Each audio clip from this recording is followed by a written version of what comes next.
தென்காசி மாவட்டம் ஆலங்குளம் அருகே உள்ள ஆழ்வான் தொலுக்கப்பட்டி கிராமத்தைச் சேர்ந்த 17 வயது சிறுவன் வெளியூரில் வேலை செய்து வருவதாக கூறப்படுகிறது.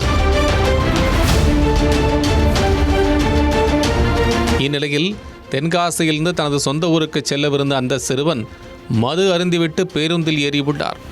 தென்காசியிலிருந்து நெல்லை நோக்கி சென்ற அரசு பேருந்தில் ஏறியவர் பேருந்தின் படிக்கட்டில் தொங்கியபடி சென்றதோடு கண்டக்டரை தகாத வார்த்தைகளால் தீட்டி வாக்குவாதத்தில் ஈடுபட்டதாக கூறப்படுகிறது.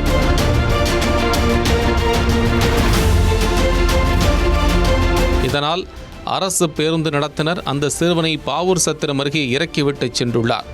இதன் காரணமாக ஆத்திரமடைந்த சிறுவன் நடுவடியில் இறக்கிவிட்டு சென்ற கண்டக்டரை பழிவாங்குவதற்காக பாவூர் சத்திரம் பேருந்து நிறுத்தத்தில் காத்திருந்துள்ளார். அப்போது பாபநாசத்திலிருந்து சங்கரன் கோவில் நோக்கி அரசு பேருந்து ஒன்று சென்றுள்ளது. போதையில் இருந்த அந்த சிறுவன் அந்த பஸ்ஸில் ஏறியதோடு நடுவடியில் இறக்கிவிட்ட அதே நடத்துனர் என நினைத்து மீண்டும் தகராறில் ஈடுபட்டுள்ளார். ஒரு கட்டத்தில் தான் மறைத்து வைத்திருந்த கத்திரிக்கோலை எடுத்து கண்டக்டர் மாடசாமியின் இடது காது பகுதியில் கொடூரமாக தாக்கியுள்ளார்.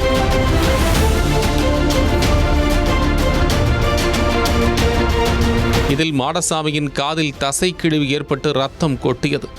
இதை பார்த்து அதிர்ச்சியான பயணிகள் சிறுவனை பிடித்து பாவூர் சத்திரம் காவல் நிலையத்தில் ஒப்படைத்தனர்.